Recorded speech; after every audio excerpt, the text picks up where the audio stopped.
Hello everyone, मैं Sumit sir study blogs में आपका स्वागत करता हूं। आज मैं आप लोगों को क्वाड्रेटिक इक्वेशन को फैक्टराइजेशन मेथड से कैसे करना है वो मैं आप लोगों को यहां पर बताने वाला हूं। हमने पिछला कुछ वीडियो देखा था जिसमें मैंने आप लोगों को बताया था ax² plus bx plus c is equal to 0। ये तीनों टर्म्स अगर हम लोगों को दिए हुए हैं तो हम लोग किस तरह से उसको सॉल्व करते हैं। उसका कॉन्सेप्ट कुछ इस तरह था कि first term into third term करके हम लोग जो भी प्रोडक्ट हमें मिला उसके फैक्टर्स को लेकर के हम लोग उसे सॉल्व करते थे।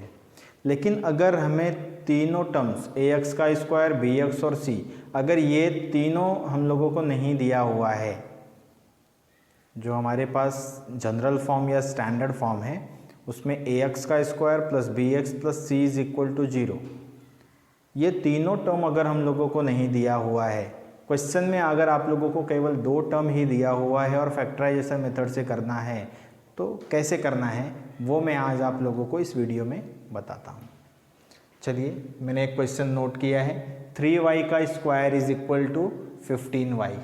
अब हम लोग अगर ध्यान से देखते हैं ax² plus bx plus c is equal to 0, ये हमारा स्टैंडर्ड फॉर्म है। अब इसमें अगर हम ध्यान से देखेंगे तो हमें 3y का स्क्वायर यानी कि ये ax² is equal to 15y यानी कि कोएफिशिएंट और वेरिएबल दोनों है यानी कि bx, ये दो टर्म दिया हुआ है जिसमें हमें c नहीं दिया हुआ है। तो इस तरह के क्वेश्चन को कैसे सॉल्व करना है देखते हैं। सबसे पहले हमें 15y को भी यहाँ लाना है, तो 3y का स्क्वायर प्लस 15y का साइड चेंज होगा तो minus 15y is equal to 0।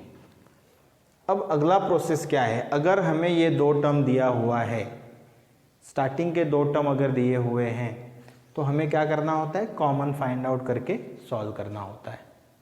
क्या करना है, इन्हीं दोनों टर्म में से कॉमन हमें फाइंड आउट कर लेना है। ठीक, तो चलिए इसका हम कॉमन निकाल लेते हैं।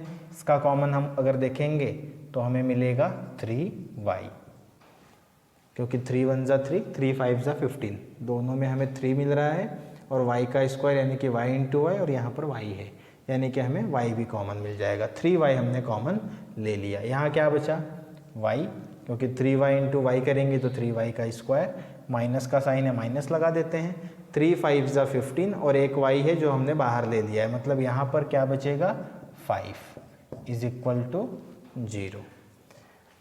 अगर हम लोगों को दो टर्म दिया हुआ है, स्टार्टिंग के दो टर्म दिया हुआ है, फैक्टराइजेशन मेथड से हमें करना है तो हमें क्या करना होता है, उनका कॉमन फाइंड आउट करना है। हमें मल्टीप्लाई वाला सिस्टम करके फैक्टर फाइंड आउट नहीं करना है, यहाँ हमें डायरेक्ट कॉमन निकालना है। कॉमन हमने ले लिया।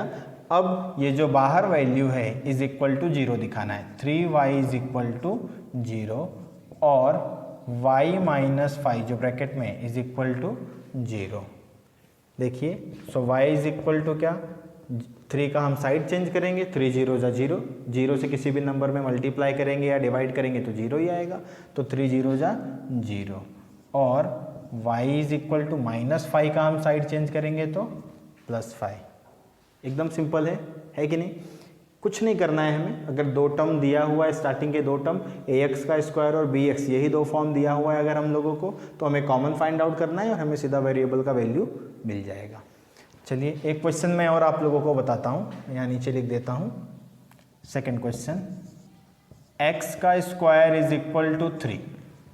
सपोज ऐसा हम लोगों को क्वेश्चन दिया हुआ है, x का स्क्वायर इज इक्वल टू 3। अब हम देखते हैं इसमें कौन सा टर्म दिया हुआ है, तो हमारे पास ax² plus bx plus c is equal to 0, ये स्टैंडर्ड फॉर्म है।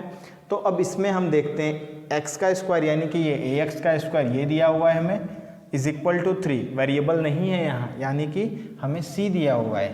फर्स्ट और लास्ट टर्म, ये दोनों टर्म हम लोगों को दिए हुए हैं। तो इसके लिए हमें क्या करना है, इससे थोड़ा सा अलग है। इसके लिए हम देखते हैं 3 को यहाँ ले लेते हैं, इसका भी साइड चेंज कर देते हैं, राइट हैंड साइड में लेफ्ट हैंड साइड में ले लेंगे, प्लस में है साइड चेंज होगा तो माइनस, x का square minus 3 is equal to 0।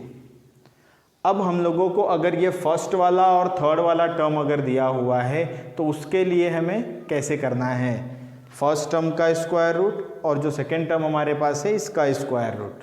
हमारे क्वेश्चन में तो हमें दो ही टर्म दिया हुआ है, फर्स्ट और सेकंड ही बोलेंगे हम इसे।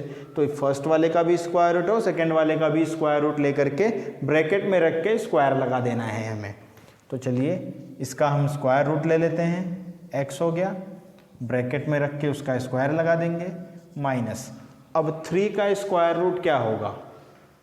2 2 ज़ा 4, 3 3 ज़ा 9, है ना, 1 1 ज़ा 1। 3 का स्क्वायर रूट है ही नहीं, लेकिन 3 का स्क्वायर होता है लेकिन स्क्वायर रूट नहीं होता। तो 3 का स्क्वायर रूट नहीं है तो उसे हम क्या करेंगे? रूट में रखेंगे, अंडर रूट 3 उसका स्क्वायर। अब अंडर रूट 3 का स्क्वायर यानी कि अगर अंडर रूट 3 का मल्टीप्लाई अंडर रूट 3 में करेंगे तो हमें क्या मिलेगा?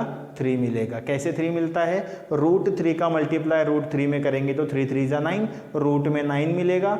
9 का स्क्वायर रूट हमारे पास होता है 3, है ना। तो रूट 3 का स्क्वायर मतलब 3 इज इक्वल टू 0। अब हम ध्यान से देखते हैं, दोनों टर्म स्क्वायर में है ना, दोनों स्क्वायर में है, यानी कि ए स्क्वायर माइनस बी का स्क्वायर। एक फॉर्मूला हमें था, अगर आप लोगों को याद होगा, ए का स्क्वायर माइनस बी के स्क्वायर का एक फॉर्मूला हमारे पास था, ए प्लस बी ए माइनस बी। मतलब दोनों टर्म को एक बार प्लस में लेना है और दोनों टर्म को ही एक बार माइनस में लेना है, ब्रैकेट में रखना है। ए प्लस बी इंटू ए माइनस बी होता है उसका वैल्यू। तो यहाँ पर दोनों को एक बार प्लस में ले लेना है और दोनों को एक बार माइनस में ले लेना है। तो चलिए x प्लस अंडर रूट 3, दूसरे ब्रैकेट में हम ले लेते हैं x minus under root 3 is equal to 0। अब ब्रैकेट से बाहर ले लेते हैं x plus under root 3 is equal to 0 और x minus under root 3 is equal to 0। So x is equal to what? Plus root 3 का साइड चेंज करेंगे तो माइनस रूट 3, और x is equal to minus root 3 का side change करेंगे तो plus root 3। है कि नहीं सिंपल? पहला क्वेश्चन में हम लोगों को स्टार्टिंग के 2 टर्म दिए गए थे और यहाँ जो सेकंड क्वेश्चन मैंने नोट किया उसमें हम लोगों को फर्स्ट और थर्ड वाला टर्म दिया हुआ था। तो कैसे दोनों को हमें करना है मैंने आप लोगों को यहाँ बताया। इसके 2 एग्जाम्पल और मैं आप लोगों को बता देता हूँ। चलिए मैंने एक क्वेश्चन नोट किया है, m का square minus 11 is equal to 0। अब इसको हम देखते हैं, इसमें कौन सा टर्म दिया हुआ है? फर्स्ट और थर्ड टर्म। m का स्क्वायर माइनस 11 यानी कि ये स्क्वायर वाला यानी कि ax का स्क्वायर और 11 यानी कि c। हमें फर्स्ट और थर्ड टर्म ही दिया हुआ है। तो इसको कैसे करना है? पहले इसका स्क्वायर रूट फिर इसका स्क्वायर रूट ले लेना है हमें। तो चलिए m का स्क्वायर दिया, उसका स्क्वायर रूट m होगा, ब्रैकेट में उसको स्क्वायर में रख देते हैं।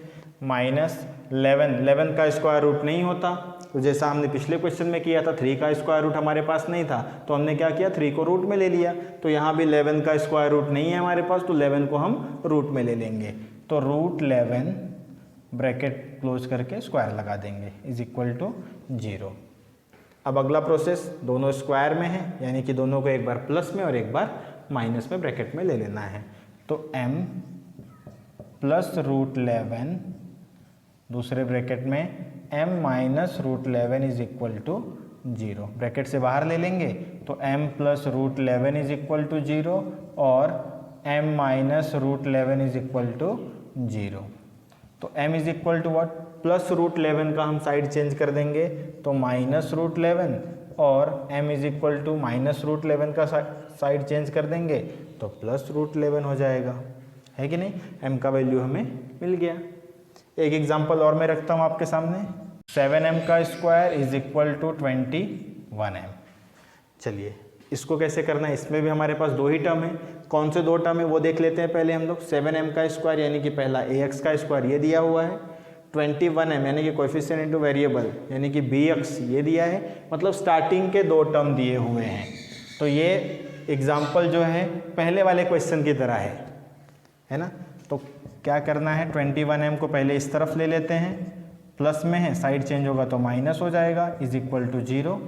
अब अगर स्टार्टिंग के 2 टर्म हम लोगों को दिए हुए होते हैं तो हमें क्या करना है? कॉमन फाइंड आउट कर लेना है। तो चलिए कॉमन निकाल लेते हैं। इसका कॉमन हमें मिलेगा 7m, ब्रैकेट में m माइनस यहाँ क्या बचेगा 3 इज इक्वल टू 0। एक बार देख लेते हैं, 7m इंटू m करेंगे तो 7m का स्क्वायर, 7 का मल्टीप्लाई 3 में करेंगे तो 7 3 ज़ा 21, m था, हमने m यहाँ पर एक बार लगा दिया, इज इक्वल टू 0। अब क्या करना है, जो बाहर वैल्यू है इज इक्वल टू 0, यानी कि 7m इज इक्वल टू 0, और जो ब्रैकेट में है m minus 3 is equal to 0। So m is equal to क्या, 7 का साइड चेंज होगा, मल्टीप्लाई वाला साइड चेंज होगा तो डिवाइड, 7 0 जा 0, यानी कि m का वैल्यू क्या मिल गया 0, और m is equal to minus 3 का साइड हम चेंज करेंगे तो क्या मिल गया +3।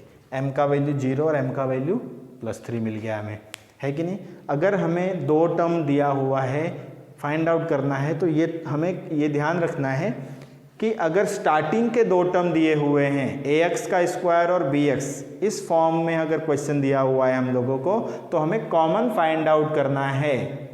क्या फाइंड आउट करना है, कॉमन निकाल लेना है उनका, कॉमन फाइंड आउट करके सॉल्व करना है। अगर हमें फर्स्ट वाला और थर्ड वाला टर्म दिया हुआ है तब कैसे फाइंड आउट करना है, दोनों का हमें स्क्वायर रूट ले लेना है। एकदम सिंपल सा कॉन्सेप्ट है। अगर स्टार्टिंग के 2 टर्म के फॉर्म में दिया हुआ है कॉन्सेप्ट, ax का स्क्वायर और bx के फॉर्म में दिया हुआ है, तो हमें कॉमन फाइंड आउट कर लेना है, हमें वेरिएबल का वैल्यू मिल जाएगा। उसके बाद अगर हमें फर्स्ट और थर्ड टर्म वाला दिया हुआ है तो क्या करना है, दोनों का स्क्वायर रूट लेके ब्रैकेट में रख के उसके स्क्वायर को लगा देना है, फिर दोनों को एक बार प्लस में, दोनों को एक बार माइनस में, फैक्टर मिल गया आपके, है कि नहीं आसान। आशा करता हूँ कि ये क्वेश्चन भी आप लोगों को अच्छे तरीके से समझ में आया होगा। ज़्यादा से ज़्यादा लोगों को आप शेयर करें ताकि लोगों को मदद मिल सके। जो लोग हायर फीस पे नहीं कर सकते उन लोगों के लिए ये बहुत ही एक अच्छा सोर्स है, माध्यम है, जिसके थ्रू आप उन लोगों को भी एजुकेट कर सकते हो, वो लोग भी एक अच्छी एजुकेशन ले सकते हैं। मैं उम्मीद करता हूँ कि आप लोगों को मेरा वीडियोस पसंद आ रहा होगा। आप लोग कमेंट में इसे बताएं और लोगों को शेयर करें, लोगों की मदद करें। अगर वीडियो पसंद आ रहा है तो इसे लाइक, सब्सक्राइब और बेल आइकन दबाना ना भूलें। Thank you. जय हिंद, जय भारत।